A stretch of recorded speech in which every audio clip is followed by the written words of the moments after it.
most famous and infamous players.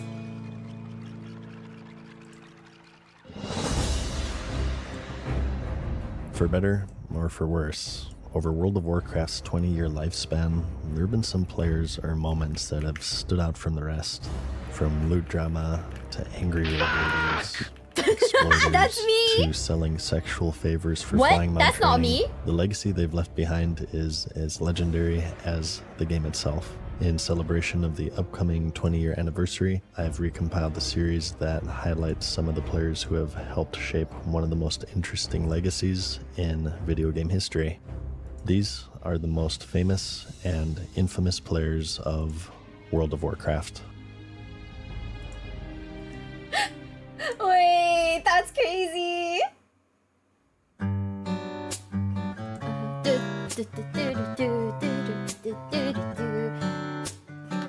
They made WoW erotica. Artemisia groans softly, biting your neck softly, her breath hard against your neck. Oh. This is crazy! What the fuck? Ah! Why are people like this? Ah! Have you ever heard the tale of Gedron the dwarf? Out of sheer boredom, one day he went no. exploring in the Deep Run tram that connects Stormwind to Ironforge, and he came upon an interesting scene.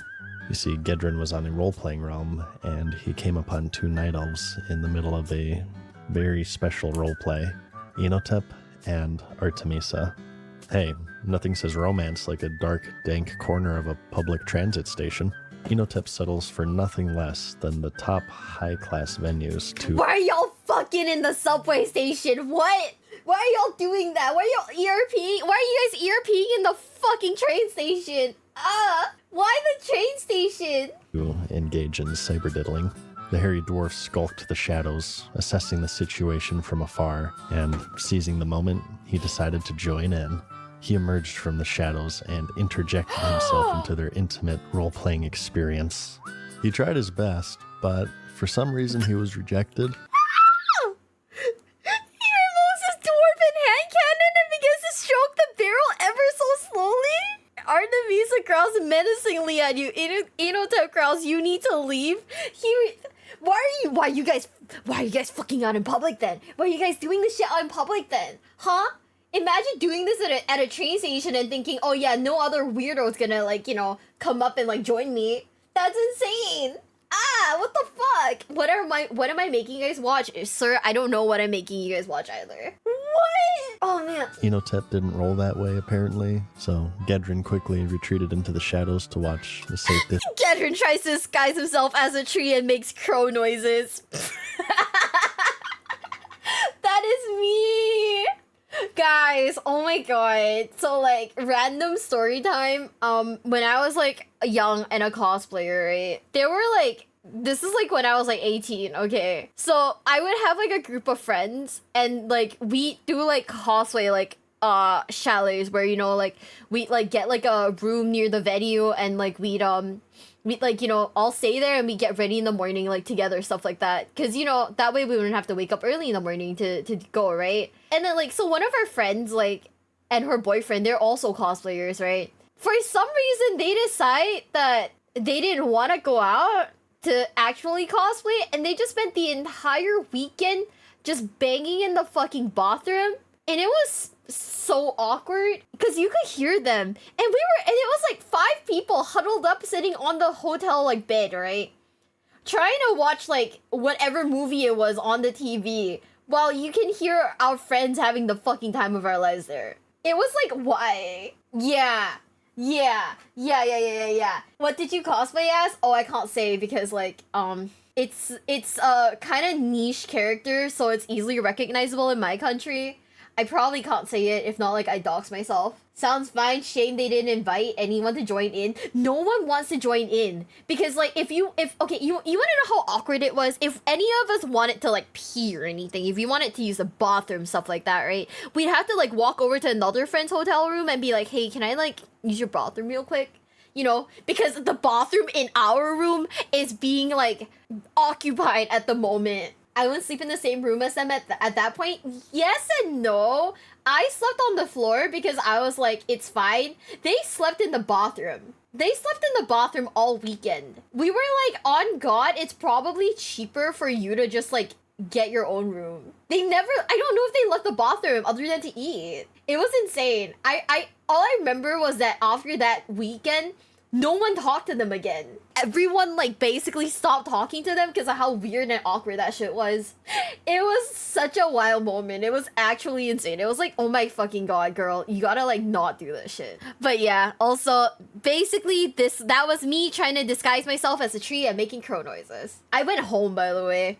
I like decided that like it wasn't worth it, so I went home, slept, did like my costume at home, and then like took a cab down to the con. My friends were nice enough to not charge me for it because, you know, I didn't fucking stay overnight. But yeah. Distance from Enotep's roaming fingers. But alas, the moment had passed. And before Gedron could even whip out his dwarven hand cannon, Artemisa took her leave. In fact, she walked on foot all the way to Ironforge, which is... Stop! She really fucking dipped, guys. Holy shit. Hardcore. Uber didn't exist back then, apparently. And Enotep, not too pleased with this turn of events, prepared to leave as well, but not without a choice of words to the dirty dwarf. No one stands in the way of a night elf and his... You, sir, are a dirty bastard of a dwarf, and I hope your mother is... Oh no. By a troll, and then brought up among... What the fuck, dude? You just got blue balled one time. This feels excessive. You got blue balled one time. Stop. Be for reals. He re-equipped his clothing and verbally bombasted Gedron for dropping in uninvited, and feeling remorse for ruining the moment, he offered an apology, but it wasn't taken. He had done quite enough, and Enotep walked off into the sunset, never to be seen again. Karmer the Paladin. Back in vanilla, there was a talent called Reckoning, which would give the paladin an extra attack on their next attack upon being critically hit. Okay, I just want to say, our players need to like not take things so seriously. Holy shit, you're not even it's literally e-sex. You're not even getting real sex, bro. What the fuck? What the fuck? You've heard of this? Oh shit. Guys, if you're a role player and you take like e-sex that seriously, I need you to... I'm gonna hold your hand, bestie. I'm gonna hold your hand. Because, actually, no, I don't want to hold your hand. I don't know where your hand's been. But, don't do that. Don't do that, guys. Attacking infinitely. A paladin by the name of Karmer saw the potential in this, and using the dueling mechanic, he stacked Reckoning to an absurd amount to become a weapon of mass destruction. He did this right next to the outdoor raid boss, Kazik, and when he was ready, he charged in and insta-gibbed him. A video of this event was released, and paladins worldwide started emulating it, using it to one-shot people in PvP, kill Kazik themselves, and so on, and it was quickly hotfixed to only store 5 charges max before more damage could be done, but not before Karmer cemented himself into paladin legend. Drama over loot has never been in short order in the game, but for this particular guild, it had reached a boiling point in the Burning Crusade expansion. Analogkid was a rogue in the Vicarious guild of the Area 52 server. From the Sunwell Plateau raid, the final Area boss, 52? Kil'jaeden, dropped this legendary bow, Thoradal the Star's Fury. This was the first legendary item meant for hunters, aside from Thunder Fury, of course, and it was perfect. It had a slow speed, amazing stats, and most of all, it had its own ammo. This was back when hunters needed to buy ammo for their bows and guns, and it was the item that every hunter wanted at the time. It happened to drop for the Vicarious Guild, and one of 2 hunters would be the lucky recipients, or so they thought. Setting that Analogkid was more loyal to the guild, it was given to him to use as a stat stick over the 2 hunters in the raid. This was also back when rogues had a ranged weapons slot, and hunters had melee weapon slots.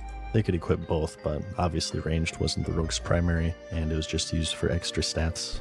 Word of this quickly spread, and the whole guild and Analogkid became the subject of ridicule and anger, and it's quite ironic that the ongoing joke of the game was that everything was a hunter weapon, but for this day, it happened to be that this legendary bow was a rogue weapon. Okay. But next, let's go over the computer programming weapon, boot.dev.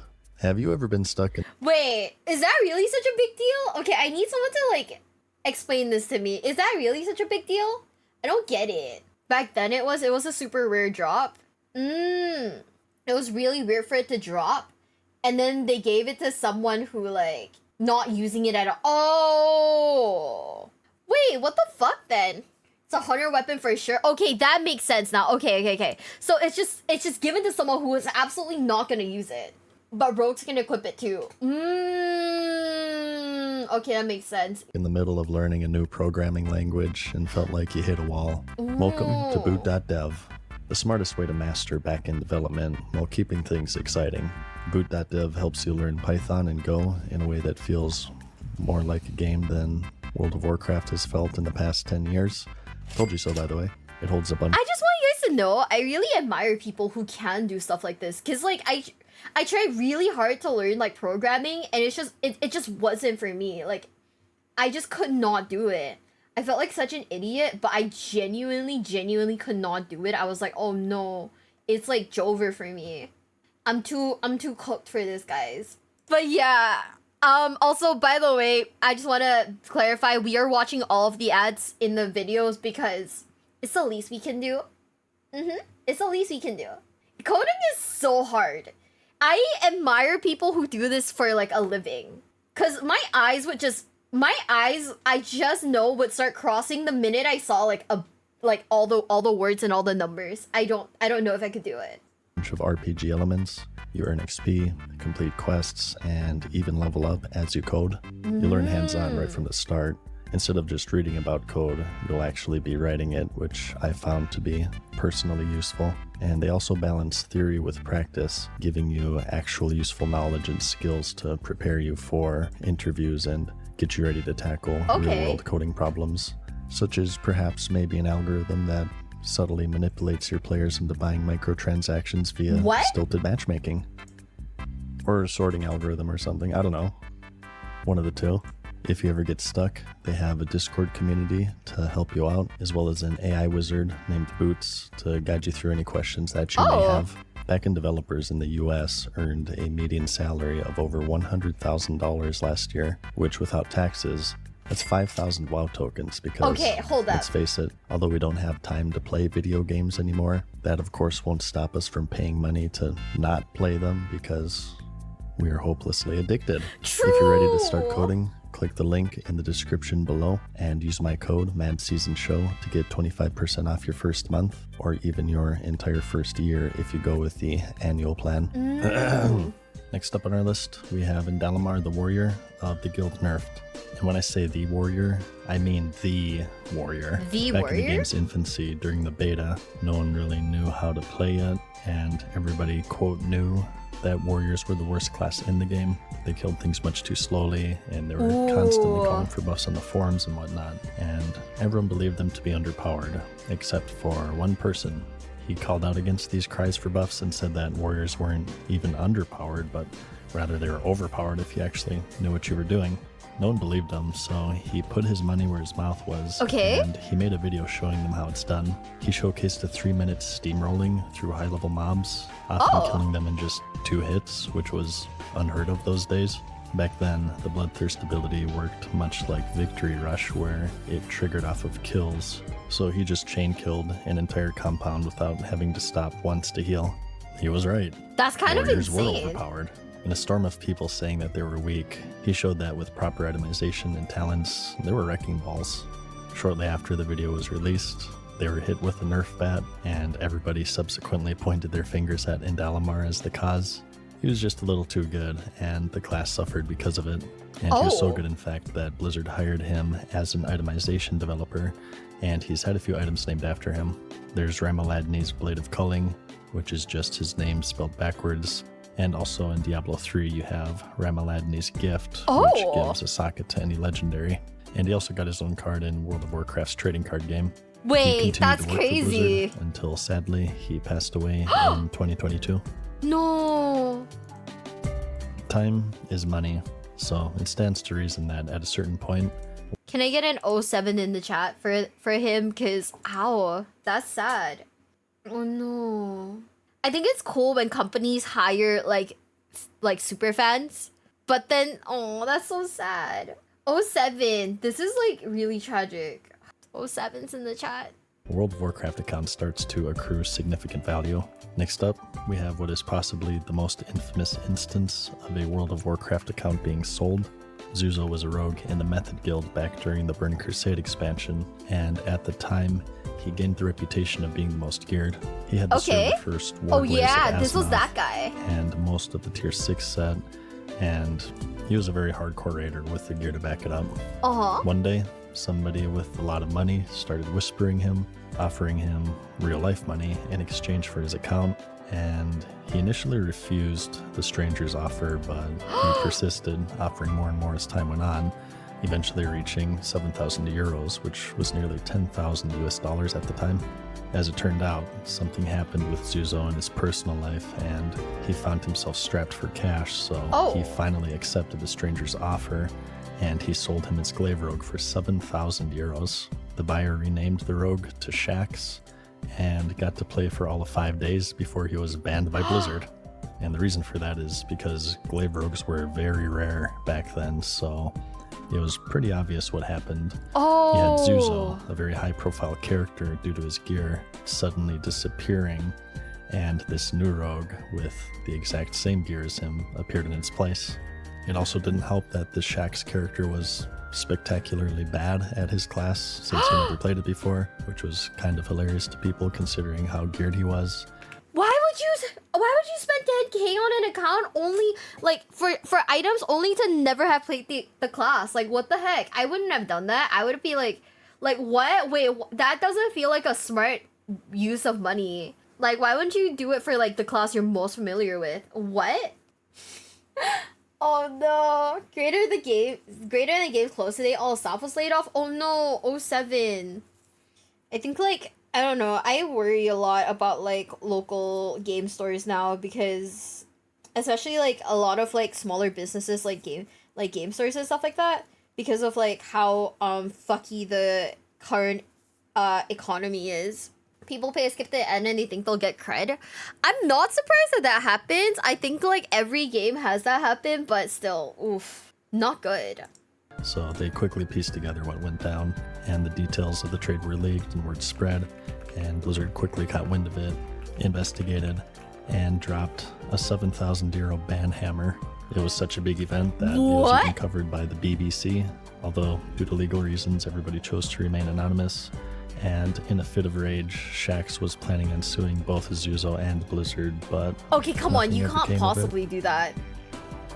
You can't possibly think of suing both Blizzard and the seller, considering, okay, is it in like the Blizzard TOS that like real world trading is like not allowed? It should be, right? So like if you do this to yourself, then isn't it your fault? I mean, I feel bad for Shax for like, you know, being out of like 7,000 euros, but still, shit. Yeah, you have no ground to stand on, so what the fuck? I'm coming up with 32.33, repeating of course, percentage of survival. Oh, that's a lot better than we usually do. Alright, chums up. Ready, guys? Oh, is that Leeroy? It is Oh my god, he just ran in. Everyone knows Leeroy, being the subject of one of the very first viral videos for World of Warcraft. He was a paladin in the Pals for Life guild. They were running the Upper Blackrock Spire raid, and they were coming up with the plan of attack for the next room, and while they were constructing a strategy, Leeroy came back from AFK, and with the battle cry, he abruptly charged into the room, guns blazing, or swords blazing, I guess, and he pulled the entire room of enemies, and the raid was overwhelmed and eventually died. Though this was ultimately staged, it quickly spread across the internet, and it gave birth to the Leeroy term, which is ascribed to reckless or stupid behavior in-game. It became so popular, in fact, that it was even referenced by the game show Jeopardy, although none of these filthy casual normies knew the answer. Damn! Which is just honestly pathetic. And that would be the world of Warcraft. Blizzard also saw fit to acknowledge him in-game through many different ways. They released an achievement to enter the same room that he did and kill 50 whelps, which awarded the Jenkins title in-game. And in the Warlords of Draenor expansion, there was an event where you could resurrect an NPC named Leeroy Jenkins, who, after a short amount of time, would rush to the end of the dungeon. If you're able to clear it before he Leeroyed, you've gotten an achievement. Wait, and that's moving down crazy. As a follower for your garrison. Truly one of the most famous players in the game. You know, I remember a while back, like, Internet Historian did, like, a video on the whole, like, Leeroy Jenkins thing. Maybe you should watch that. Because, like, I think that, like, this whole thing was, like, very interesting. It was, like, meant... Okay, it was meant to be a viral video, right? Like, it was intentionally engineered to be a viral video. He has a Hearthstone card, too. I kind of want to learn that card game, but also, I'm not, like, you know... I don't know if I want to fill my head with another card game.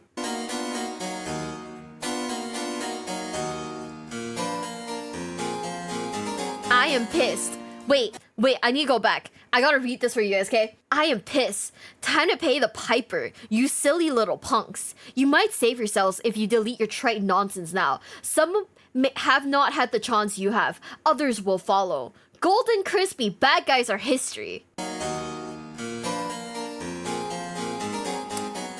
When you can understand how a group of belligerent and angry posters can drive away people from this game with an uncrafted and I don't know how to say the word. Campaign of misery and spin doctoring, then perhaps you can understand the decisions I make. Until you face mobs of psychology, you will not see my side. What is this? Why is he so mad? Holy shit. Stepping outside of the game for a moment. Next up, we have Tseric. Until you see some bright-eyed player coming onto the forums wanting to know what they should spec as this class and see them shat on and driven away by petty and selfish people who are simply leveraging for game buzz, you will not understand. You will not understand until you have to see it daily for years. Until you understand that many people will trot over you to get where they're going to get what they want. Is WoW that serious, guys? Hold on. This is this man's crash out anime villain arc. Holy shit. The story of Tseric isn't necessarily based around a player, but rather a community manager. Oh. The World of Warcraft forums have always been a pretty Stop. unfriendly place. Wait. But it was particularly bad during the early days where there was less moderation and tools for reporting people. Trolling and flame wars were rampant, and community managers or CMs were often the target for players' frustration and That was a forum manager fucking like crashing out. I gotta ask, okay, because I did not exist in this like, okay, I did not exist in the time when like forums and community managers were a thing. But are these like paid roles? Are these like paid roles? So he's getting paid to crash out. Then he was an employee. He's getting paid to fucking crash out. Then holy shit, that is insane. rage. Nowadays, for the most part, abusive posters are silently banned, but back during the game's infancy, the CMs were a little bit more interactive, with Tseric probably being the most outspoken. Oh Having my been a CM god. for a few years already, he was starting to show visible signs of weariness, having to deal with the forum's more unscrupulous users. Instead of simply removing posts, he would enter debates and arguments with these trolls. Some cheered him on and saw him as a Okay. At least I don't circumvent the profanity filter and try to call someone out. I guess you can't help it. You're an e-thug. crusader of sorts, fending off the dregs. Some thought it was unprofessional. Others just found it funny watching him get wound up. And it all boiled over one day when he replied to a thread created by somebody wanting to know how to report a CM for inappropriate behavior. He gave the avenue to do just that, Okay. and jokingly wished the poster good luck in reporting him.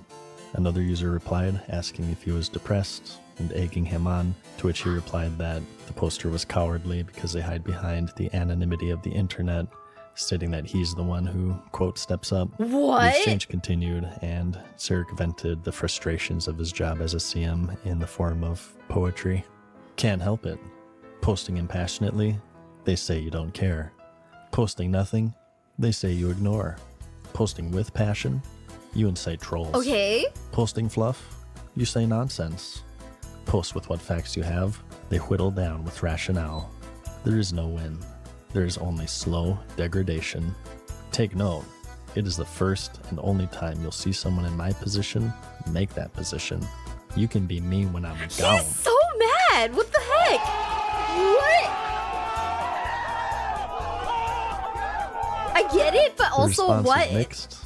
In typical fashion, some people sided with him against the trolls, and others condemned his lack of professionalism, and some were just curious to what the heck was going on.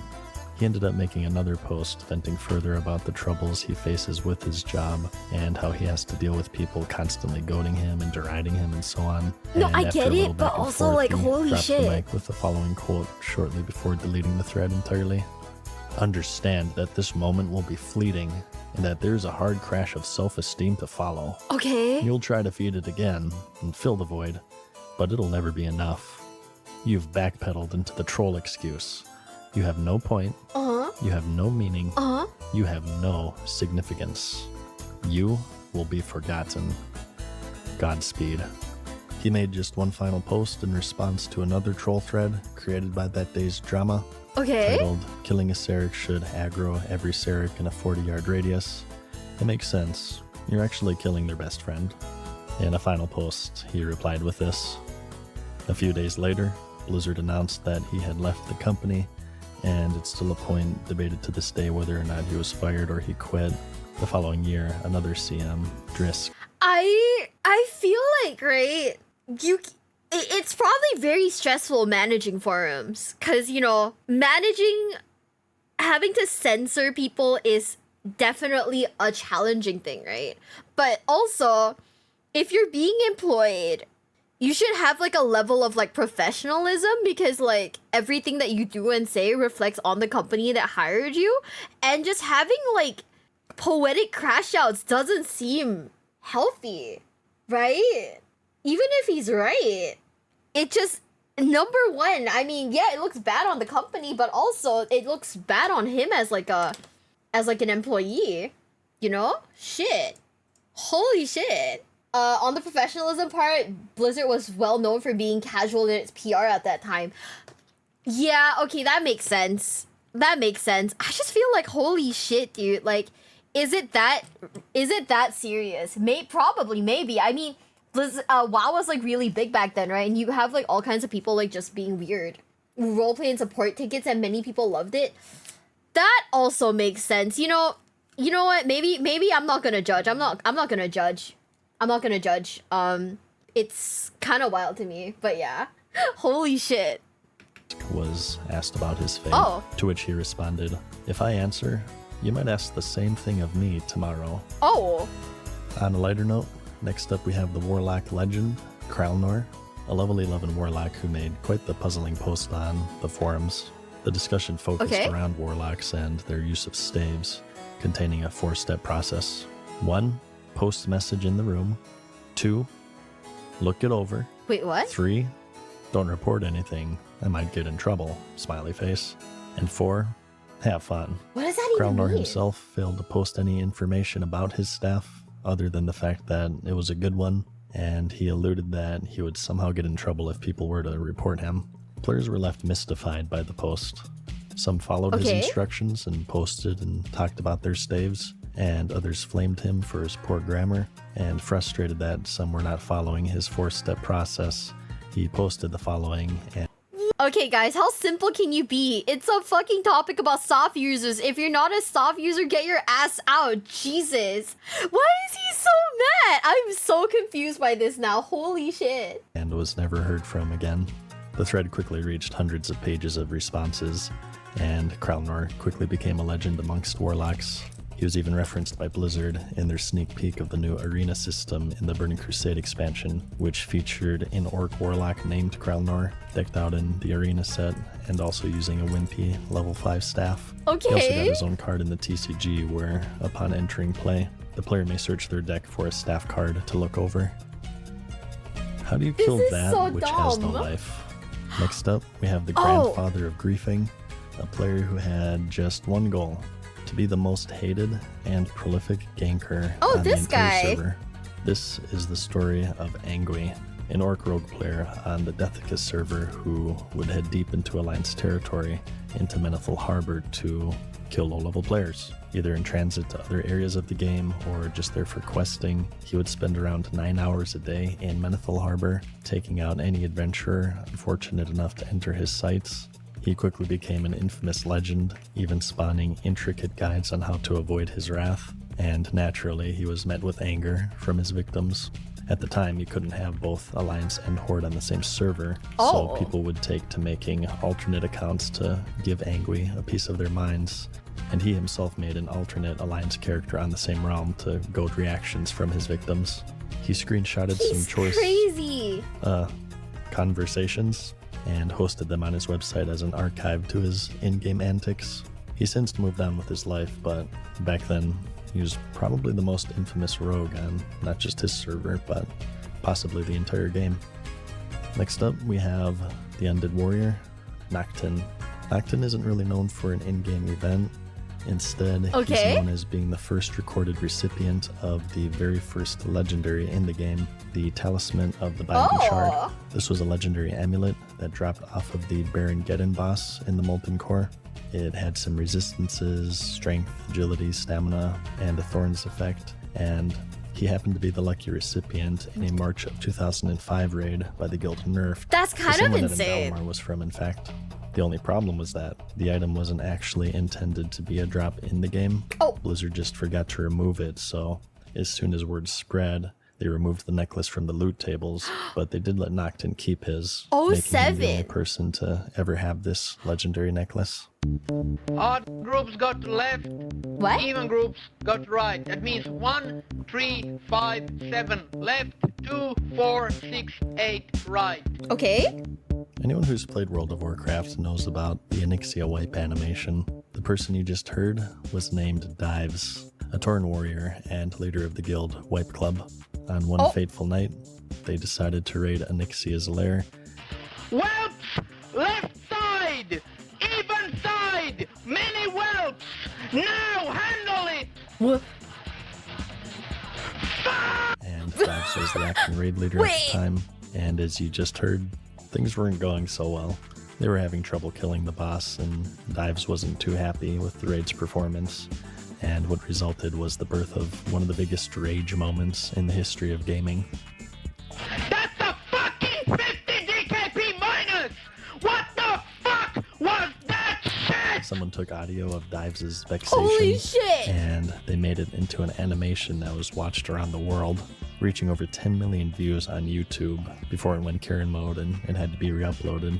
But it's gone down as one of the most popular World of Warcraft related videos ever, and it gave a taste to onlookers just how intense endgame raiding could be.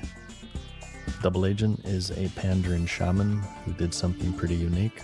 Since the Mists of Pandaria expansion, he has obtained the maximum level without ever picking a faction or leaving the starting area for his race. The Pandaren have a unique introduction in World of Warcraft. You don't pick a faction upon creating a character. Instead, you first make a neutral, factionless character, and then you pick Alliance or Horde after a short series of quests.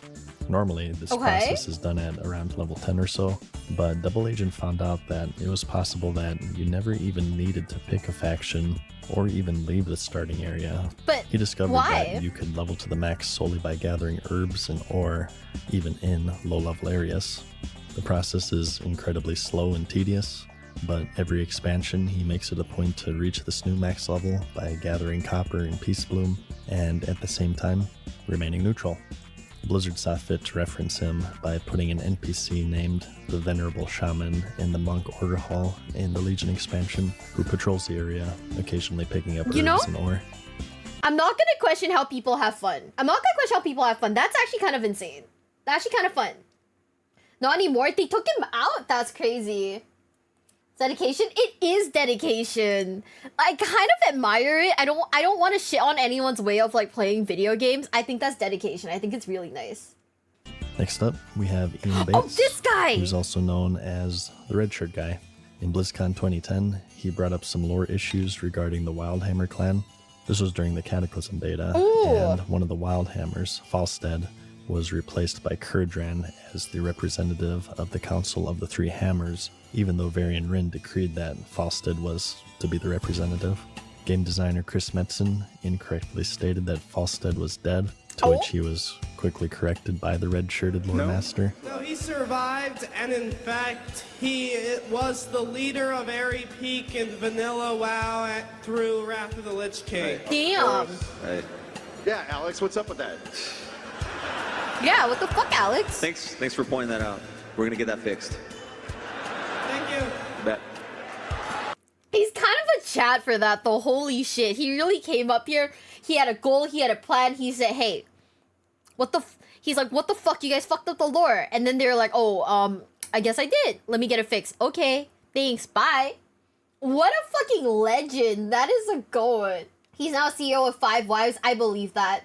This guy was the pervert? Oh, this guy was the pervert? Oh no. This guy's a good guy, but this guy's a bad guy. Okay. I mean, he looks cool. He looks like he'd be the chill uncle at in your family. So I get that. That's good. That's good. That's good. That's good. We stand people who aren't icky and weird. We stand people who aren't icky and weird, guys. Damn. And in response, they not only corrected their mistake, but as a nod to one fan's diligence, alongside Falstad is another NPC wearing a red tabard named the Wildhammer Fact Checker. And funny enough, if you take him out as Horde, he does indeed have a chance to drop a red shirt. Oh! Ever since the introduction of personal loot, ninja looting in World of Warcraft has, for the most part, been a thing of the past. But back during the early days, it was every other day it would seem that you would read stories of guilds having their loot stolen by what were called ninja looters. Quite possibly one of the most popular incidents was when the guild Nevermind killed Gar. The guild was celebrating a successful kill, and they were talking amongst themselves, trying to figure out who gets what. Yeah, I want that ring. I do. Alright. Who else wants it other than Rook? During this time, the way that most guilds handled loot was through the Dragon Killing Point system. Okay. DKP for short, where raiders would accumulate points through raiding and killing bosses and doing guild activities, and they would then spend these points on items that dropped. Oh. But Nevermind seemed to forego this system, instead opting for the free-for-all looting option and then rolling against each other for the boss's loot. And while this is much simpler than the DKP system, it of course leaves the guild open to thievery of any items that drop. Ooh, that's no good. Come on, what are you doing? What the fuck? Oh my god! What the fuck? Oh my god. I'm going to kill myself right now. See ya. She's literally me. They were left Holy shocked shit. by this turn of events. I mean, who could possibly imagine that out of 40 random strangers on the internet that someone might be untrustworthy? Yeah. I, for one, am astonished. Imagine being This happened all the untrustworthy on the time, internet, but right, guys? This particular incident was one of the most infamous, even spawning a parody video. Alright. Okay. Hello, we're waiting. What's going on? Oh my god! What the fuck? You fuck! Oh my god. In the Martin game, Fury. there exists a selection of items that are reserved for game masters, or GMs. Okay. They're primarily used for testing purposes, and they have these rather overpowered properties tied to them. One of these items was called Martin Fury, which, upon use, killed all enemies within a 30-yard radius. That's crazy. Here's the story of how somehow, someway, this fell into the hands of not a GM, but instead a normal, everyday player. Oh. Leeroy Speltz was a player in the guild, the Marvel family, on the US server, Vecnalash. Like many others at the time, someone had hacked their way into his account, and he had all of his items sold and characters deleted, and as part of standard procedure, he paged a GM to have his account restored so he could get back to playing the game. And while his request was granted, in the process of restoring his account, the GM had mistakenly sent him Martin Fury along with the rest of his items. Not being soulbound, Leeroy then sent this item over to his guildmate, Karate Chop, and he did what was possibly the dumbest and also most amazing thing that you could do. Okay. He used it.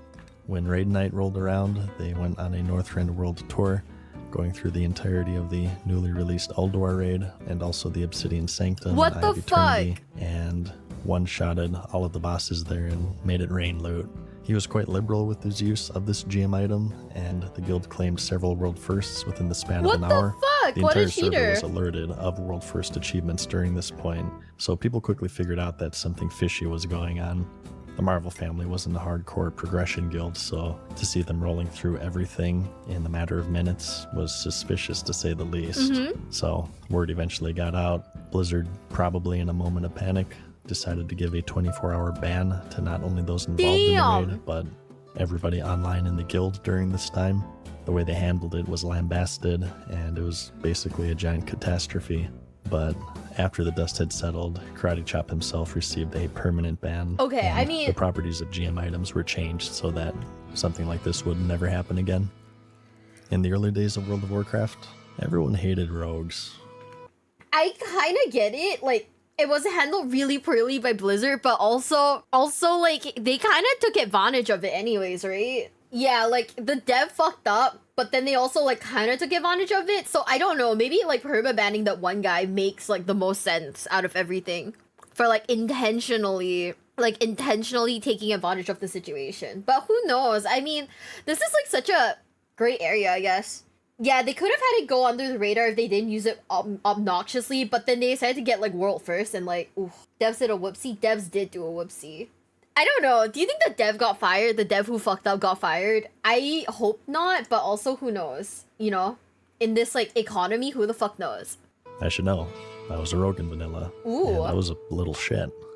Now I'm just a big shit, but they had a very high damage output, and combining that with stealth made them forces to be reckoned with in PvP in particular. This is when PvP was in its infancy and there were a lot of balance issues. There were no diminishing returns. Crowd control such as sheep could last for a straight minute, and with rogues having stuns, disorients, and more, it was commonplace to lose control of your character for 30 seconds or even minutes at a time while you were stuck in this seemingly infinite lock of stuns, disorients, and silences. This was highlighted no better than in the World of Roguecraft series of videos made by the player Mute. These were a series of videos showing just how strong rogues could be, giving the following two conditions. A, you were good at the game, and B, you also had your cooldowns. What would you say if I said that you could beat anyone in the game if you had just these two things? What would you say if I said you could do it naked with the level 1 white dagger? Well, these videos show just that. A naked rogue taking out not even just random players, but rank 14 Grand Marshals, including Maydai, who was a pretty popular PvP warrior at the time. Although there's some controversy about if it was actually him or if he sold his account or whatever. Regardless, the video showed just how good rogues could be given the right circumstances. It caused quite a lot of controversy at the time. People were outraged at how much control rogues had. Rogues responded saying that it's fine, they're cooldown dependent, and so on. It was an interesting time in the game where if you were good enough, and with the combination of some engineer gadgets, you would be able to pull off some pretty amazing things, and it was showcased very well by this popular PvP series. Rogues are obnoxious. I don't understand. I guess it must have been like a really big issue then, huh? What the heck? Get caught by a rogue, then you just take your hands off the keyboard. This ain't new to me. Ooh, it was that bad. Ooh, that is insane. And how like whenever you hit someone with a you hit them with a hamstring, you figure they're not going to be able to move. How does the hamstring last like 2 to 3 seconds? But whenever I get hit with a hamstring, it lasts like 2 to 3 minutes. I don't understand. Like I don't even understand what it is that I'm fighting. This is Tommy, and he's having some troubles with hamstring. I can charge him, and as I am charging, I am slamming on my button that only hits hamstring, and I'll miss. As in, not like it swings and misses, I won't get a hamstring off. If my only intent on attacking him is to get a hamstring, how the fuck can I miss it? Damn. They just got the flag right underneath of us, and this guy is running 3 times faster than I am. How the fuck? Back in the day, there was something called charge dodging. Holy shit. Warrior's charge ability wasn't the most reliable, and if you had good timing, and if you jumped as they were charging you, you would be out of range before they could actually reach and attack you. This was a PvP tactic used by higher level players to kite warriors more easily, and Tommy wasn't a very big fan of this technique. And he wasn't afraid to let his voice be heard. I don't understand why it is that I get my ass stomped by these fucking coneheads. His woes continued, and his indignation steadily rose. He refers to his opponents as coneheads, in reference to the look of the Alliance's PvP gear at the time. As his hamstrings failed, so too did his patience. I just missed again! What the fuck? His rage bar was full both in-game and in real life, and the only thing that got hamstrung that day apparently was his pride. Yeah. Guys, I love it when you listen to clips of people actually crashing out over video games. It's always so good. It's so funny. It's so good. No, you know what's the thing? I want them to bring back the shitty, like, headset mics, right? Where, like, it crackles like crazy and you can hear someone crash out and it's just stupid and funny. I love that. I love that so much. It's so good. Yeah, you need the crusty mic. The crusty mic is the best part. Like, it has to be the crusty mic when you fucking crash out. Like, there's no other way. There's no other way. It's so good.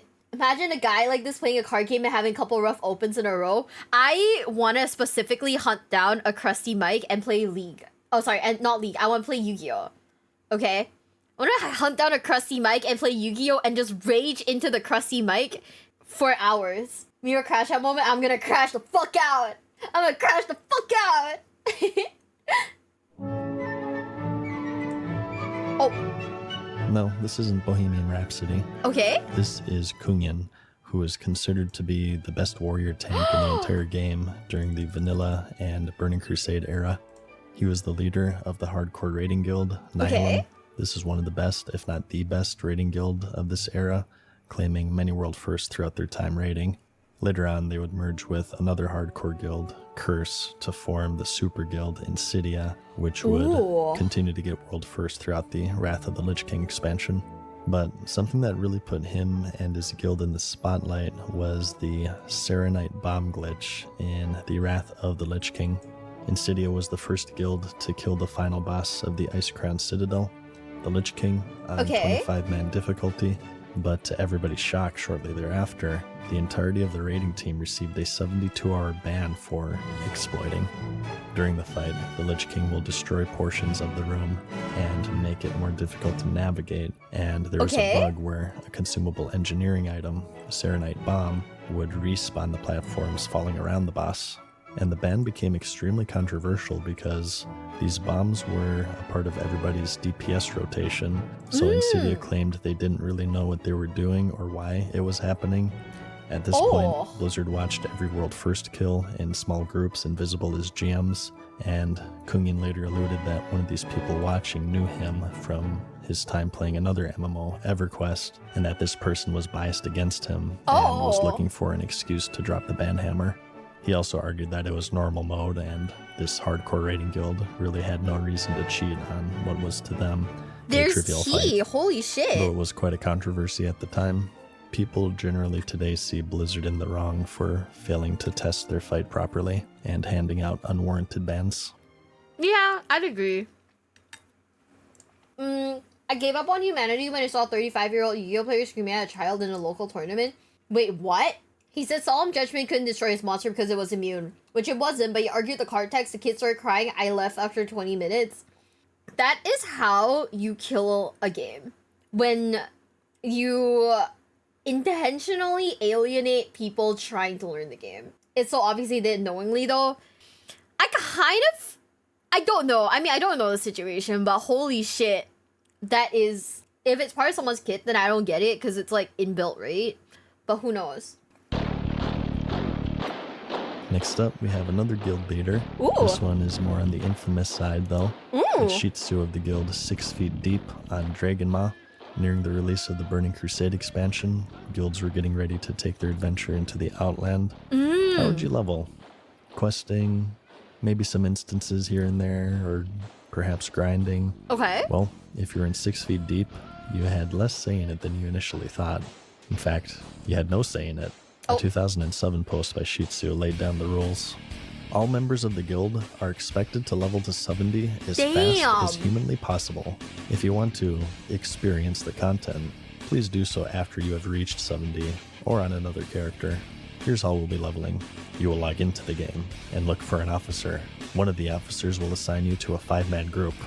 This 5-man group will run the appropriate instance level over and over again until someone has to leave, at which point an officer will assign a replacement. No questing, no BGs, no grinding solo, no trade skills, no farming, no checking out the new races. Guys, If this you're is online, actually a you boot will be camp. Holy expected shit. to participate in one of the groups running 5-man instances. Okay. The only exceptions to this will be if there are not enough people for you to group with, etc. And there will be plenty of off-hours downtime to goof off if you wish. But during prime time, I swear to Thrall, I will G-kick your ass if you're screwing around with stupid shit instead of participating in the leveling What grind. the fuck? This was posted to the forums where he was widely mocked, and in response to this, he said that 6 Feet Deep members are treated more like prized athletes than kids, and it's his job to provide clear direction and focus so that their team is all on the same page, working towards the same goal. shit. It's called leadership. Ending it with it's called leadership is low-key crazy. What the fuck? That is insane.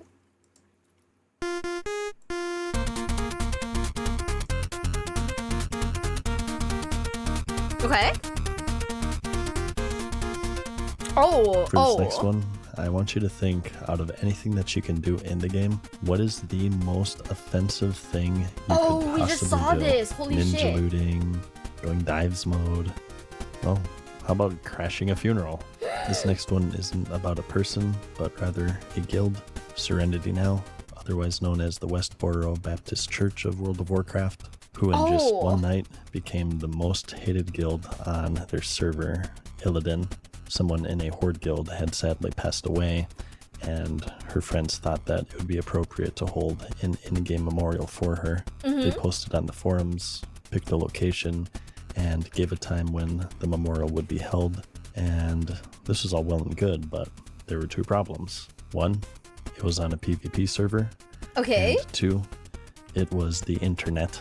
An Alliance guild, Serenity Now, saw the post and decided that they would show up, but it wasn't in a show of support.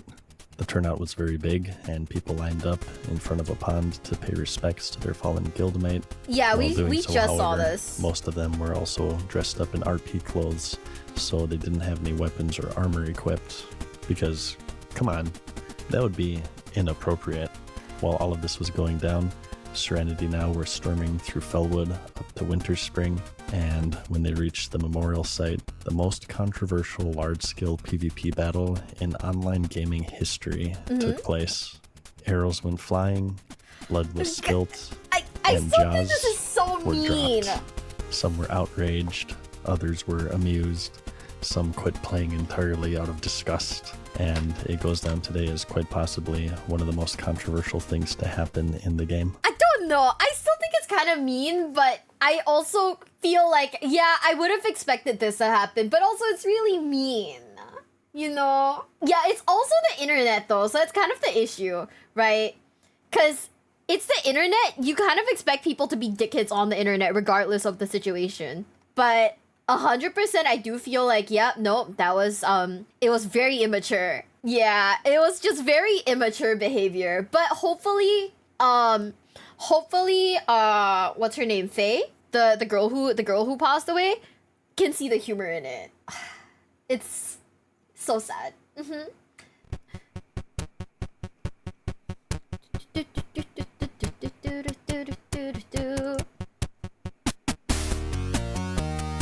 Oh no, this video is not gonna be monetized now. After nearly 20 years, there are those who have mastered PvP in vanilla World of Warcraft. But next, we're covering someone who did the same about 18 years ago, and his name was Vurtne. He released several PvP videos showcasing the potential of the mage class mainly in world skirmishes, often outnumbered, outleveled, or outgeared in some cases. And although he may have been outgeared, outnumbered, or outleveled, he wasn't outskilled. Mages were the kiting kings, and combined with their wide tool set of slows, roots, and throw in some engineer gadgets and special trinkets into the mix, you would see him taking out multiple people at once. Okay. And he made it seem effortless. Earlier we went over just how good rogues could be when they're in the right hands. Yeah. Well, here he is taking out 2 of them at once. Oh. In fact, here's a clip of him taking out a warlock, a rogue, and a priest. What? He had both Battlegrounds and World PvP in his videos. Lots of Eastern Plaguelands, which was of course the level 60 zone. Including the grinding spot Tier's Hand, which held a bunch of elite enemies. You weren't getting any farming done that day if you were Alliance, and Vurtne was there. Truly one of the best PvP mages at the time, well, if not the best. And his videos chronicle an interesting time in the game's PvP history. Well, at least next, we Warlocks have made me play hard. Another mage here, except this one isn't known for PvP, but instead for one of the biggest exploits in the game's history. Well, either exploit or clever use of game mechanics. That's up for debate. The old vanilla raid Nexramus was re-released in the Wrath of the Lich King expansion. It was the current raid tier, and guilds were racing through it.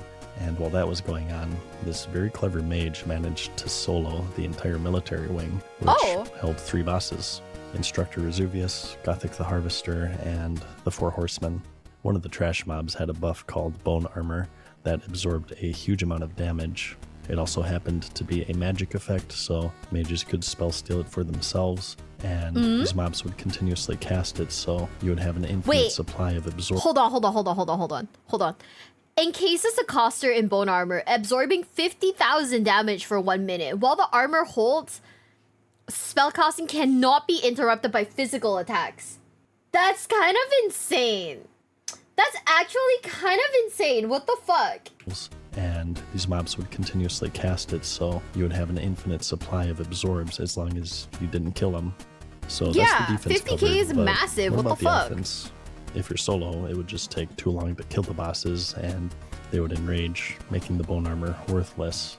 But there happened to be a talent that mages had in their arcane tree called Incanter's Absorption. Where if you have all 3 ranks of this, whenever you absorbed a damage, your spell damage was increased by 15% for 10 seconds, which also stacked infinitely.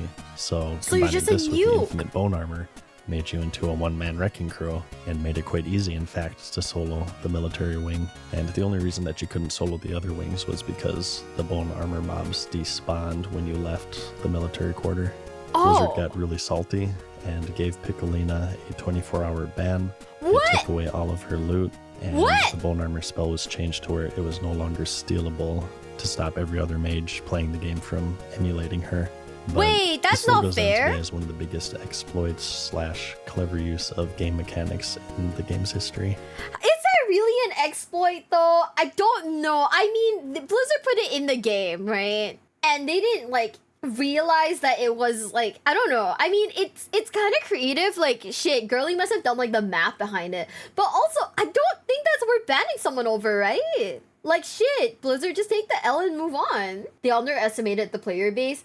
I think at this point, a lot of the people that play video games are heavily, successful. And in, they have, good jobs. They're heavily successful. You should not be underestimating anyone. My god. I mean, look. So many of the people who play Yu-Gi-Oh! Are, really fucking smart. Blizzard hates taking L's. That's true. Uh-huh. Yeah, right? They banned her for their ego being hurt. I don't even think it's really an exploit, because it's just someone cleverly using their skills, right? You can't really call that an exploit now, can you? Next, we have an OG of PvP. Swifty. Anyone who played vanilla back in the day may have heard of the Incredible Warrior Trick series, where he would showcase, incredible warrior tricks. He had a macro that allowed you to charge in combat, something that was impossible at the time. He popularized the use of the Skull of Impending Doom, which was an item that dealt damage to the user and gave you a movement speed boost. One of the ways to counter the many forms of crowd control in the game. And his videos focused more on 1v1 situations against each class in the game, against players who were considered to be the best on his server at the time. And you of course had the usual warrior, wrecking ball, and battlegrounds and whatnot. He released several popular videos throughout the entirety of the game, and also becoming something of a personality for it. And along with many other PvPers, he was reincarnated in-game as a commander in the Ashran PvP zone in the Warlords of Draenor expansion. You may have heard about the Iron Man challenge, where you have to level to the max using all white or gray gear, and no money from your main, no grouping, and other crazy restrictions. Dude, I fucking... Gutrot was Iron Man challenges took it just scare me a little bit further. Starting in July of 2006, over 15 months, he leveled to the max at the time, 70, using no weapons nor armor at all. Instead, he simply punched his way all the way from 1 to 70, with only rings, trinkets, a necklace, and a non-weapon offhand to aid him. That's so insane. He was the Iron Man before the Iron Man challenge even existed, although the challenge does disqualify you if you died, which I'm sure happened quite often with him. Regardless, it took him a whopping 32 days of in-game time to reach the max level, and along the way he updated curious onlookers, and when he turned in the final quest, several hundred people were present, and he threw a party in the low-level troll area, Nice. Sinjin Village. The turnout was so big that it caused the server to go down a couple of times, and in celebration they launched a raid on Stormwind City with an army of naked low-level trolls. Once the Wrath of the Lich King expansion rolled around, he did the same throughout Northrend, all the way to 80, and then again to 85 with Cataclysm, and it seemed like he threw in the towel after that. Like many others, he quit during the stupid Panda expansion, and the highest he reached was 87, where his character disappeared, either deleted or banned. Why'd they ban in original him? vanilla was pretty different. It had a chance to give you an extra attack, as it does now. Okay. But from these extra attacks, you could proc even more extra attacks, repeating infinitely. It was a very RNG heavy thing, and one player, Unbreakable, showed just how crazy it could be. This is the shaman on our list of PvPers. He held the legendary mace, Sulphurus, the Hand of Ragnaros, and combined with Wind Fury, he became a force to be reckoned with. Oh, if you okay. played back then, you're probably familiar with the countless threads of calling nerfs for this spell and shamans in general, and Unbreakable, in my opinion, was probably one of the main sources for them for this PvP video, where he's just in a lot of these clips using one ability and auto-attacking and just wiping people off the face of the planet. It was a bit of a slot machine. That's type of kind of playstyle, insane. but Holy shit. when things lined up, it was pretty deadly. Earlier, we talked about the World of Roguecraft series with Mute and how he was able to take down rank 14 players naked. The next person on our list, Grim, showed the rogue's full potential with actual gear equipped, so you can imagine the havoc that he wreaked. Ooh. He was an undead rogue who had his time during vanilla, like many others I've listed, and per vanilla standard, he showed off some good old-fashioned world PvP, and he released 2 videos, Total Annihilation and Path of Blood, where he showed off the combat and assassination specializations, and he also had some subtlety gameplay in there as well. And he would be responsible for many people making rogues after witnessing how powerful they could be with endgame gear, as he took out multiple people within just a couple of stuns. Yeah, like I said, there's a lot of rogue hate back in the day. As someone who played one back then, I personally saw nothing wrong with it. No, nothing at all. I mean, I guess you wouldn't. Everyone remembers the Alamo. Alamo? Earlier we mentioned Crownnor and his infatuation with staves. Alamo was the Crownnor of druids. In 2005, he posted a highly detailed and intricate step-by-step guide to the inner workings of the druid class, titled Alamo Teaches You to Play Druid. The thread explained how some druids can tank in bear form or DPS in cat form, and coined the phrase, "Cat druid is for fight." The post was riddled with poor grammar and a plethora of Microsoft Paint images to accompany it, and similar to Crownnor's post, it quickly caught on and became quite popular, and he continued them throughout the Cataclysm expansion to make sure that every druid knew how to properly play their class. These guides were popular enough that Blizzard gave him his own card in the trading card game, like others I've mentioned, and he also made an appearance in the April 2009 joke that's so about nice. the dance battle system, where he was part of the druid team. So far, we've covered a couple of people who leveled to the max in pretty unconventional ways. We had Double Agent with his herb and ore gathering, Gutrot with his fisticuffs technique. Next up, though, we have Nur the Pacifist, who, upon character creation, left his starting zone with gear that he never used. Instead, he chose to level up without killing anything, otherwise known as the pacifist approach. How? If you think about it, our characters are pretty much psychotic murderers. We've killed countless people for sport or just a few silver, but Nur took a different approach, instead avoiding any quests that required you to kill anything, and instead opted for the ones where you simply had to deliver something from one NPC to another, or ones that required you to just pick up stuff, cooking dailies, things of that nature. It took him 2 years, but he reached the current max at the time, which was 80, without killing a single enemy, which was even more impressive because at the time, gathering nodes didn't even give you XP. Many others would follow suit to emulate his feat, but Nor the Pacifist was the first player to reach the max at the time with their hands clean. That is crazy. Am I a genocidal murderer in, like, WoW? Yeah. Oh, man. And you guys support my war crimes? You gotta be alive to kill stuff? Well, I mean, I died a bunch of times, but it's okay. Shit. Are you liking this video? You are, aren't you? Aren't you? Well, if you like this video, remember to like and subscribe. Also, drop a comment down telling me what you want to see next, and maybe I'll do it. Maybe I won't. Who knows? You'll have to keep watching, don't you? God forbid women have hobbies. True. If chat didn't allow me to do war crimes, would I even be me?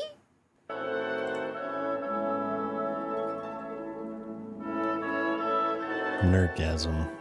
The thrill or excitement felt in response to something relating to a subject in which a person has an obsessive interest. Oh, dude, 4 strength, 4 stam, leather belt. Level 18. The voice you just heard was that of Joe. What the fuck? That's it, just Joe. Just another one of the millions of players adventuring in the world of Azeroth. In his leveling, he apparently happened upon a belt, one with 4 strength and 4 stamina nonetheless, and uttered the nerdgasm heard around the world. No! Okay. Either that or he was just having a stroke. What kind of stroke is up for you to decide. And when I said around the world, I meant that literally because, unlucky for Joe, someone outside of his group of friends not only was listening, but also recording. Strength, 4 stam, leather belt. What the hell? The video compiler was a YouTube channel that specialized in what he called ventrilo harassment. Is that what you guys sound like? Oh fuck, I remember this. Oh my god. Way, either by playing loud, obnoxious sound effects, movie clips, songs, or by recording their own voices and playing it back to them. Insane. He'd record their reactions and upload them to YouTube for all to see. And Joe just happened to be one of his many victims. 4 strength, 4 stam, leather belt. Joe, is that you and the other one? What? No. What? Yeah. Oh, dude, 4 strength, No, 4 it's stam, not. leather belt. Yeah, dude. Alright, obviously it's not. Oh, dude, 4 strength, 4 stam, leather belt.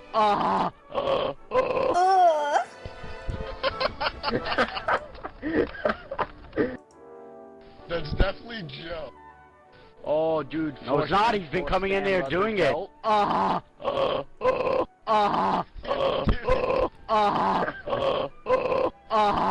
Guys, this is insane. Wait. Oh What the no. hell? It sounds just like Joe. It is. Oh, dude, It 4 is. strength, 4 No, it's not! His nerdgasm spawned a whole series of videos as the video compiler and his fans would replay it to other random ventrilos to get a reaction out of people. Nerdgasm is crazy. No, Kaiser Elements. Those are the ones that were on the Deshies, dude. If you get the Deshies, Oh, those dude, skits 4 fucking strength, right as 4 hell. stam, leather Yeah. belt. Holy cow. Level 18? You're so Uh-huh. stupid. Next up, we don't have a player, but instead a guild. That's the Goon Squad. insane. Not really known for being one of the top guilds, but rather one of the top troublemaking guilds. No funeral crashing this time, but some of their work includes cutting Jaina Proudmoore to Orgrimmar to kill unsuspecting city dwellers, forming a raid of zombies during the Wrath launch event to infect and kill unsuspecting city dwellers, and tricking Alliance players into attacking an immune player and gathering them up so they can all revive at once to kill unsuspecting city dwellers. Well, at least this time they're of the opposite faction. Their crowning achievement, however, came during the Wrath of the Lich King expansion in the new PvP zone, Winter Grasp. One side had to defend a fortress from the other, fending off players, siege tanks, demolishers, and planes. Well, that's what the box art said, but I guess that never made it in. The goal of the attacking team was to break through these layers of walls using these siege tanks, or if you were an engineer, grenades, which also did normal damage like any other grenade, but in addition siege damage specifically for this event. In preparation for the event to begin, the goon squad perched themselves upon the final door leading to victory of the zone, all having a large supply of these grenades, and as soon as it started they parachuted down, and in just 1 minute they destroyed the last gate to win the game in record time. A stunned alliance returned to their keep, only to find out that they've been locked out and surrounded by elite horde guards, which quickly slaughtered them if they drew too close. Immediately after, Blizzard released a hotfix that made the grenades pretty much useless in the PvP zone. 07. Hi, this is Gurkhok from Elitist Jerks. This is a narrated video of a Zulaman speedrun that'll show you how my group has successfully approached the zone. Oh shit. Some of you may recognize this voice. That's right, that's the voice of Ian Hazakostas, who's the current game director of World of Warcraft. Oh! This was back during the Burning Crusade expansion before he was affiliated with Blizzard. He was the leader of the Elitist Jerks Guild, which was one of the most influential guilds at the time. In 2008, before Wrath's launch, he joined Blizzard as a raid and dungeon designer, and 7 years later, he moved up to assistant game director. Damn! And finally, in 2016, the game director for World of Warcraft, a position he still holds to this day. In this video, however, he's just another player making a guide on how to successfully complete the bear run in the Zalaman raid in the Burning Crusade. This guide proved useful to many players, showing different shortcuts and mob skips and boss strategies to speed up the run as fast as possible. As someone pointed out in the comments of the video, you can maybe think of this as a foreshadowing to the Mythic Plus system, which saw its introduction in Legion. Wait. He was also active in vanilla World of Warcraft, though. In fact, he was the one who did the math and concluded that the Cthulhu fight from vanilla AQ40 to be mathematically impossible to win, assuming the absolutely best geared roster and 40 players making 0 mistakes. Frustrated, a number of these hardcore raiding guilds called out Blizzard and accused them of releasing intentionally overtuned content in order to stall for their next raid, Nextramus. Some were constructive, like Ian's post, and provided the numbers, and others went with a slightly more dramatic approach. This is a screen cap of an IRC chat from a member of Death and Taxes, which was another top rating guild having difficulty killing Cthulhu. Okay. Also present in the chat is Führer, the alias for Alex Afrasiabi, former world designer of World of Warcraft. There's quite a history with him as well, having led the EverQuest guild, the Fires of Heaven, which was considered by many to be the most dominating guild in the game. When he was still playing EverQuest in 2003, he made a profanity-laced rant about a new raid called the Plains of Time. It saw a shaky release, so he took to the forums to give the developers an ultimatum. You have That's crazy. Wait, he was the main subject of the lawsuit. Oh, this was the guy. That's insane. I mean, his name is fucking Plain Defiler, you know? I don't think that anyone with a name like that is okay. Plain Defiler.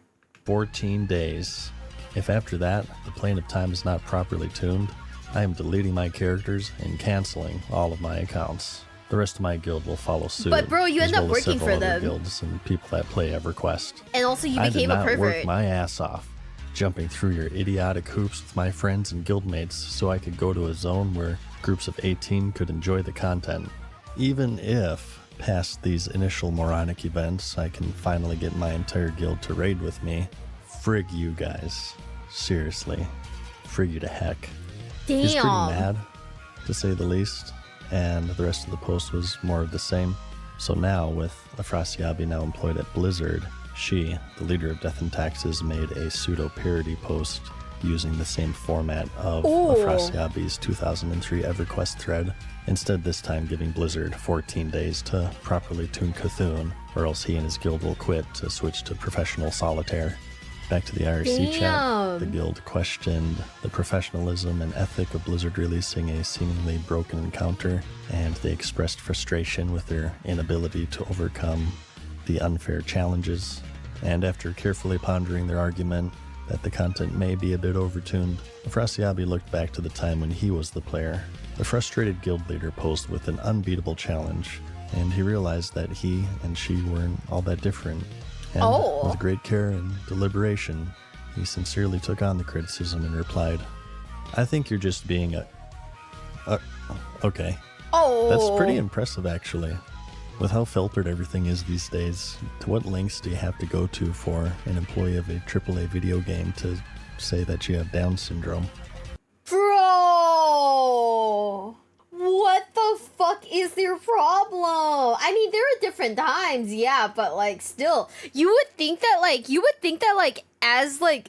as an employee, you would know not to say things like that, you know? You would know as an employee to not say things like that. But holy shit, I guess not. He used to work as a fancy, Ian used to work at a fancy corporate PR law firm before becoming a dev on WoW. I mean, I guess that's why, like, he does, like, professional, like, fucking math breakdowns. Holy shit. Yeah, but, like, I think that, like, insulting the player base is a bad move overall, right? Regardless. Insulting the player base like that is just overall a bad move, and that's how you get me to stop playing your game. You know what I mean? Game that still insult player base? I guess so, but like, I would just feel like really uncomfortable if I were like voicing my opinion on like a game, and then like one of the like, fucking Konami devs comes and publicly like tells me in my chat, "Hey, fuck you, you're an idiot. KYS, bitch." I'd be like, yo, what? You know?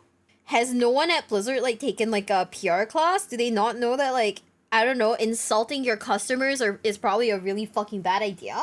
He is the green Jesus of WoW? He is the green Jesus. Yeah, heard you were talking shit about our game design. How dare you? I don't want to keep looking at this guy. Hold on, I'm gonna keep playing because I don't want to look at this guy anymore. How much would you have to mess with someone to completely send them off the deep end to the point to where they publicly lash out at their own community base? Yeah. Well, the world may never know. I'm surprised you can say that with Blizzards. Okay, I think you can read the rest of that for yourself. The two continued their constructive discussion of old gods and cocks. It didn't really go that far. And incidentally, Cthulhu did end up getting a nerf shortly after. Oh, okay. And guilds Yay. finally started to beat him.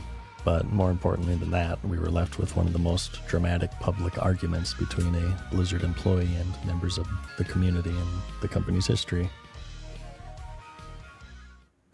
Stack up for the meteor. In. Stack now. Ooh.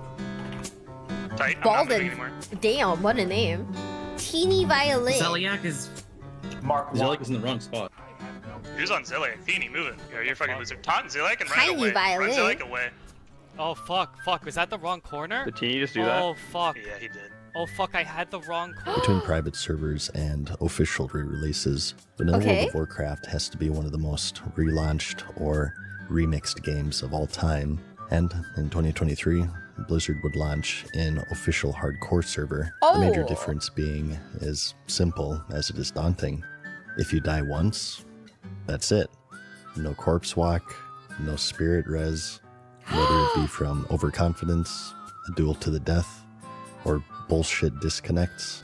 Okay. Oh shit. Oh my god. Oh, don't you dare, dude. Come on. I'm not doing this quest anymore. Oh! Guys, I'd end it all. I'd like to thank you guys for checking out my stream tonight. That's me. I love this game. It's my favorite. I'm actually me. going to take a 2-year break. If you die, every item and all the gold on that character can be considered gone forever. Oh even my if gosh, it's at the hands, Analogkid. not from a mob or That's an literally internet connection me. from 2004, but rather a supposed ally. Aw. Even if you're level 60, and even if you're in the final raid tier for all of vanilla. These official servers were inspired by the community with a self-imposed rule set and an add-on to moderate them. And in July of 2023, the Guild Hardcore Elite were making their first attempt at the final boss of the Death Knight wing, the Four Horsemen. This fight would prove to be one of the most intimidating, as one screw-up by a single person could potentially wipe the raid. It's a 4-boss fight where each horseman periodically applies a unique AoE dot that stacks onto everybody within 40 yards, and at a certain point it becomes unhealable. So the strategy to beat them is for the entire raid, tanks, healers, and DPS, is to play merry-go-round, moving from one boss to another before their stacks get too high. It requires a lot of coordination. Some believe it to be the most complex fight in all of vanilla, and also execution, and in general it's extremely unforgiving for mistakes. Yeah, we especially never get if a there, tank dies, for sure. as the boss will then run around the room and stacking this dot onto everyone, which renews debuffs that are about to expire, and screwing up the entire rotation in the process. And with death now being permanent, the stakes were high, to say the least. Well, Unfortunately for Hardcore Elite, they had an extra secret debuff, a hidden affix in the form of a player with less than pure intentions. And so begins the story of Tiny Violin, a player spurned, according to him, by being cheated out of Scarab Lord and Atish by a corrupt loot council. This, along with, as he claims, the guild cheating the rule set of the self-imposed challenge, would be the reason for what he called Judgment Day. He had been with the guild for a year at this point, and during that fateful raid night, as they attempted their pull, Tiny Violin, who was tanking at the time, intentionally pulled one of the horsemen into the wrong corner, throwing the entire encounter into disarray and killing 36 people in the process. Oh, fuck, was that the wrong corner? Did you just do that? Oh, fuck. Yeah, he did. Oh, fuck, I had the wrong corner. As this wasn't controversial enough, this event would start another controversy of its own within the community, as the deaths were shortly appealed and petitioned to be reset due to griefing. Those killed had their characters reinstated to them, and the community would be split on this decision, with some supporting it in order to dissuade future griefing, and others disagreeing as it bended the rule set of death is death, period. But little did they know, this would not be the last that they had seen of Tiny Violin. I'm just saying, I kind of respect Tiny Violin for like the long fucking con. Like, holy shit. That is some spite right there, buddy. Oh my god. That is insane. I can't believe they let him... Okay, I mean, I can't believe they let him revive. Okay, I kind of hate that. It's always nepotism. This is how a couple of years ago, pre-official hardcore, so it was a community brand. Some felt the guild got favoritism. It's kind of a punk, but also super funny. I think this is hilarious. I love this. He deserves it. That's some even line level of griefing. This, okay, I low-key respect this level of griefing because, like, holy shit. Bro felt slighted and he really acted on his, like, emotions. Like, I can't even be mad at him for that. This guy really played the long fucking con. Hunger for the most part. Rating. Okay, I guess I feel like the OnlyFans thing, right? It kind of makes sense because I think OnlyFans, the entire concept of OnlyFans really shone like such a bright light on like hardcore WoW, right? That Blizzard trying to keep it going for as long as they can makes sense to me. Yeah, and it was since it was like a DDoS of like the Blizzard server, it wasn't like someone maliciously doing it. It makes some sense to like reinstate it. You know, it's not like a player error. This was like the company error. OnlyFans is not real WoW. I guess, I mean, the thing about it is that I think that like I genuinely feel like OnlyFans, the entire concept of it, made WoW a bit more mainstream. And whether you like it or not, that's how you bring people into games. That's how you keep the player base, like, you know, thriving by having new blood in it, regardless of whether or not, you know, people approve of how it is. But yeah, it was just good advertisement. I firmly believe that the health of a game is tied to like the number of new blood that comes in, and that gatekeeping in a game makes no sense because if you want a game to thrive, you need to replace the people that are leaving the game with people who are just coming in, you know? It was kind of reality showy. I think that's the thing though. That's kind of the issue. Cause like you can't possibly have like a mass collab without it being like reality showy. Right? Months later, he had secretly gotten into the guild under another name. They were getting ready to pull the final boss of the Encourage raid, Cthulhu, who has a mechanic where he will eye beam, which chains to other nearby players and increasing in damage. This mechanic begins immediately, so pulling has to be done in a very careful way, with the tank charging alone to take the first beam, and then the raid following a safe distance behind. While going over strategy, he pulled in without warning, instantly killing 13 people in the process. Again, do not run in with me. Wait, Oh wait! my Oh, God. Patrick, Patrick, everyone! What? Oh my god.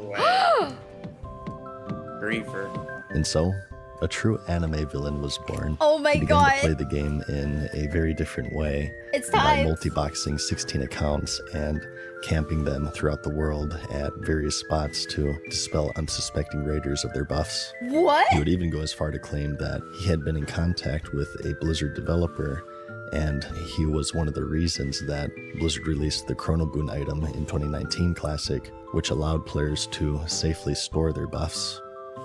Reaction to his story are extremely polarized. Some are angry, some are amused, some look at him as a hero, others as a villain. But whatever the case, he certainly earned the title of one of the more infamous players of recent date. Wait! Oh, Patrick, everyone! What? Oh my god. Ooh. Griefer. I still hate, like, I'd like to welcome I still kind of hate that one though. I make money in SM Cath. It's a 10-minute run. This Okay. is basically what I've been doing for a while. It's a power level where I basically get all the good loot and they get all the great experience. 07. On a more wholesome note, when World of Warcraft was released in 2004, social media was still in its infancy, and therefore so too were its content creators. And even still, those who did exist were more PvP-centric, uploading their compilations to the popular website Warcraft Movies. When Okay. YouTube launched in 2007, along with the game's first expansion, The Burning Crusade, one of the very Hostile first streams content on YouTube? creators would make their Ooh. debut, a player by the name of WoW Hobbs, who didn't showcase his prowess in PvP, but instead, in power leveling.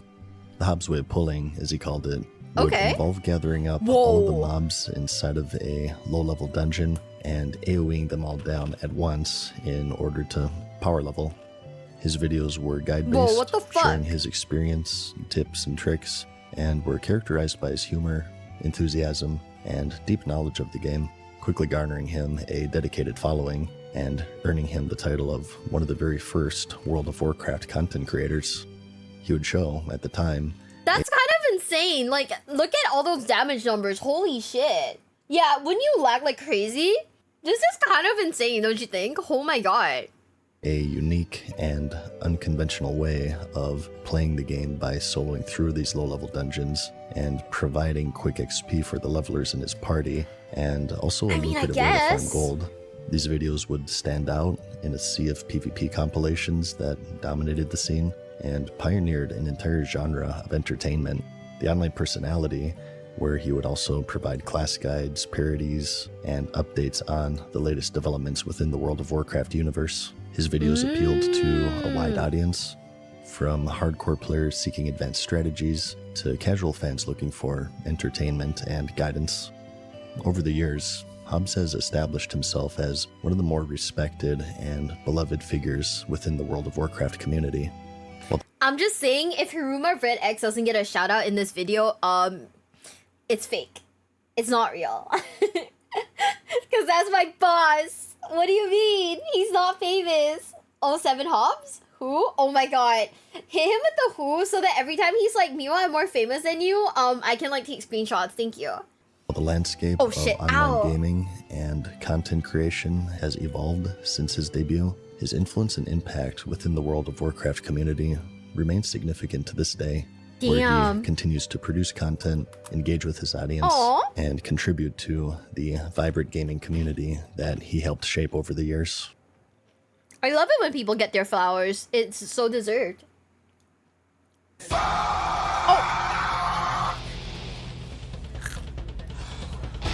The year is 2008. The Wrath of the Lich King expansion is brand new, and World of Warcraft is at the height of its popularity. However, With great power comes great responsibility, as with success comes with the opportunity for theft, robbery, and pilferage. As the game grew in popularity, so too did the ways in which players' accounts were stolen. I was just minding my own business, doing a little Tauren, Night Elf, Orc, Murloc. Okay. research online, and somehow my account got hacked. Oh no! That's the power that this game had. In the mid-2000s, people were after your credit card number, banking information, social security number, and your World of Warcraft account. The fuck? Ah! What the fuck?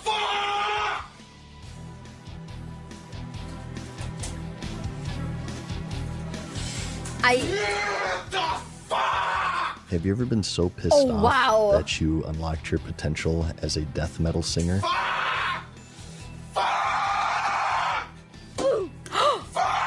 What you just heard was the death knell of one of the millions of victims of account theft.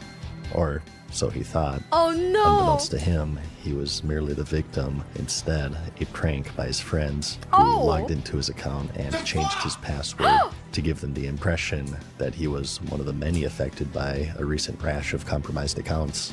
It quickly spread across the internet and has become one of the more popular World of Warcraft related videos to this day. See, it's not even fucking working now.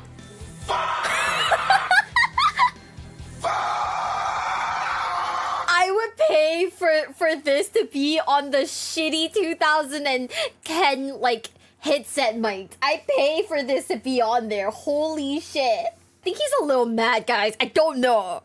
But I don't think he's very happy. Oh my god. And this is so funny. I need more crash out videos.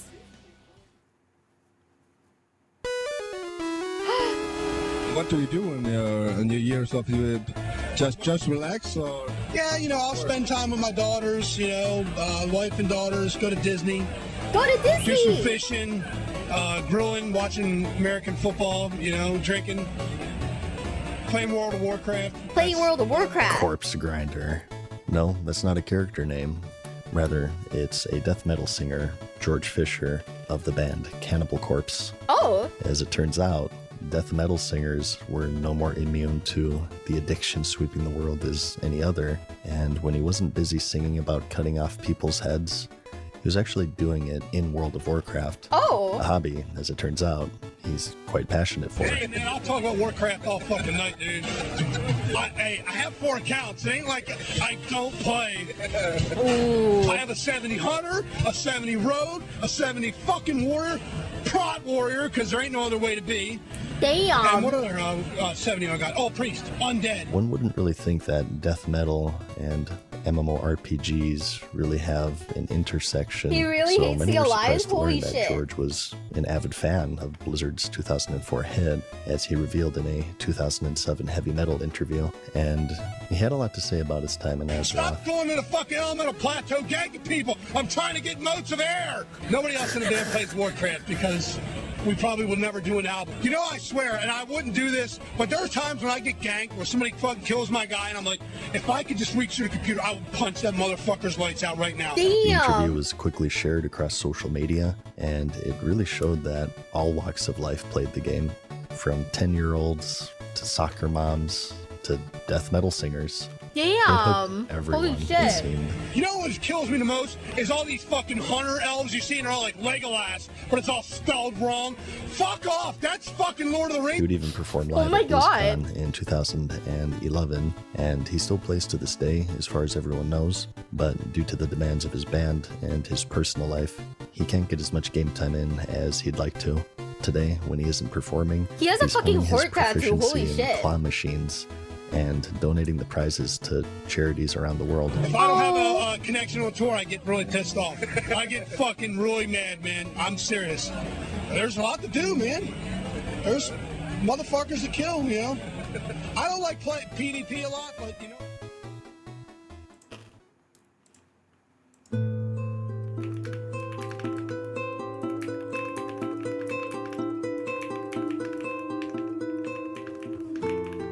What is the point of a video game? You start from square one and slowly unravel the story, progressing your character along the way, as well as your skill, and watching an ending credits roll. It's enough to satisfy most, but for some, the first thing that they do after watching the credits is to go again, but this time, a little faster. As social media has flourished over the years, so too has the speedrunning community. Groups of people gathered around thousands of different games with one simple goal: beat it as fast as possible. Still, long before this ideal environment was created, there's a man who did the unthinkable. Okay. Not only did he level from 1 to 60 in vanilla World of Warcraft, he did it faster than anyone else on the planet, several times. And so begins the story of Joanna. His speedrunning escapades started long before World of Warcraft, however. As far back as 7 years old in 1987, and speedrunning Quake in the 90s, and even publishing the first ever recorded Castlevania 4 speedrun in 1999. As far as World of Warcraft is concerned, his story begins in its infancy in vanilla, and quickly gaining recognition for his speedrunning strategies and completing the leveling process in record time. His detailed guides and videos on efficient leveling routes and tactics attracted a large following of players eager to optimize their own leveling experiences. Today, I think it's harder to appreciate just how helpful this was, as questing and leveling have become much more understood and less intimidating. But in the culture of the early MMOs, leveling to the max, period, regardless of the speed, was a pretty daunting task, so his guides were a lifesaver for those who ran into trouble. One of his most notable achievements came in 2006, when he set the world record for the fastest time to reach level 60. This accomplishment solidified his reputation as one of the most skilled and dedicated players within the community. Throughout the years, he continued to create content focused on World of Warcraft, including leveling guides, strategy videos, and gameplay commentary. And his dedication to the game and his willingness to share his knowledge with others earned him a loyal fan base and recognition for one of the more iconic players to have played the game, and pioneering what was then a unique and difficult form of challenge. He continued to participate in various WoW events and competitions, and remained an active member within the community until, due to a heart condition, he sadly passed away in April of 2024, leaving in his wake a unique legacy and memories that many today look back to fondly. That's so sad.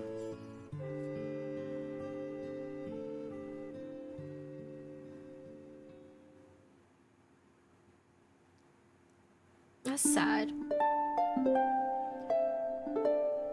Oh no, are we getting to the sad part of the video? What? Oh no! When thinking of personalities within the World of Warcraft community, it's hard to not immediately think of Reckful. Reckful began playing World of Warcraft in its early years, but his history with MMOs first began in Asheron's Call, where he quickly became dominant in the game's PvP system. And when World of Warcraft released in 2004, he would join the millions of others in exploring the world of Azeroth. And he hated it. In fact, he never made it past level 30, as he found the questing to be too boring to be bothered with. And it wasn't until the game's first expansion, the Burning Crusade, with the release of the competitive arena system, that he would become engulfed into the addiction sweeping the world, having been given an account by his friend, which held a level 70 rogue named Reckful. Similarly to Asheron's Call, he quickly rose to prominence as one of the game's top PvPers, specializing in the rogue class in particular, and achieving high rankings in PvP, not just in the Burning Crusade, but throughout all of the game's history. On a surface level, competitive PvP in World of Warcraft seems to be quite a simple thing. You kill the enemy players while keeping your allies alive, but as you climb rank, you realize just how much depth there is between crowd control, communication, cooldown management, target switching, and so on. Only those with the ability to make quick decisions and with a deep knowledge and understanding of every single matchup were the ones to find success, and Reckful was successful, to say the least. He first uploaded to the popular Warcraft movies PvP Hub and later YouTube, his videos quickly garnering millions upon millions of views from the community. Along with friends, he would compete in esports tournaments surrounding the game, teaming up with other similarly extremely skilled players, and even became the first player ever to hit 3,000 rating in the game's arena mode. And while many would initially be drawn to him for his skill in PvP, they would stay for his entertaining personality and insightful commentary. He would quite frequently offer a view into his personal life with his viewers, who soon began to learn more about the man behind the rogue. And it would be inevitable that he would venture beyond the confines of the game and forging his path into the broader realm of content creation. His content wasn't just about gameplay, it was of entertainment, filled with laughter, drama, and heartfelt moments. From epic arena matches to unfortunate mishaps, his streams were a roller coaster ride of highs and lows, and turning into something of a gathering where gamers from all walks of life came together to share their passion for this virtual realm, and quickly making him one of the first big streamers on Twitch. Amidst these chaotic adventures, he embarked on a quest for balance in his personal life and shared struggles with mental health issues such as anxiety and depression, and used his platform to shed light on the importance of mental wellness. It is so important.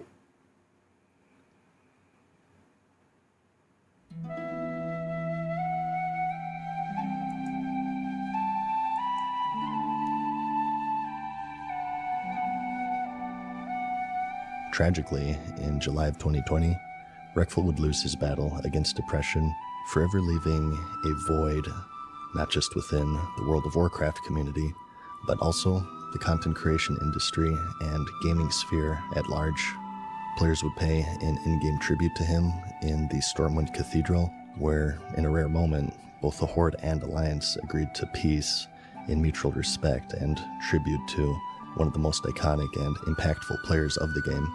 His death had a profound impact on his fans and the online community, and sparked discussions about mental health awareness and support within the gaming and streaming industry.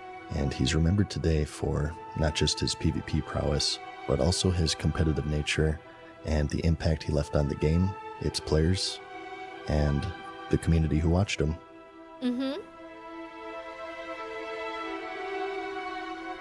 Guys, I want you guys to take care of your mental health, okay?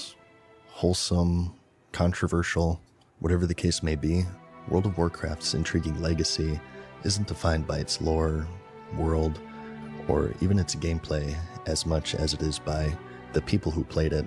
The game is nothing without its players, and behind each avatar is a real person with thoughts, emotions, a story, and an impact. And each of them, in this episode, and those prior and future, play a crucial role on just why it became one of the most influential games in history, as it showcased the possibilities of a world within a world, and highlighted how it served as a medium to bring people together.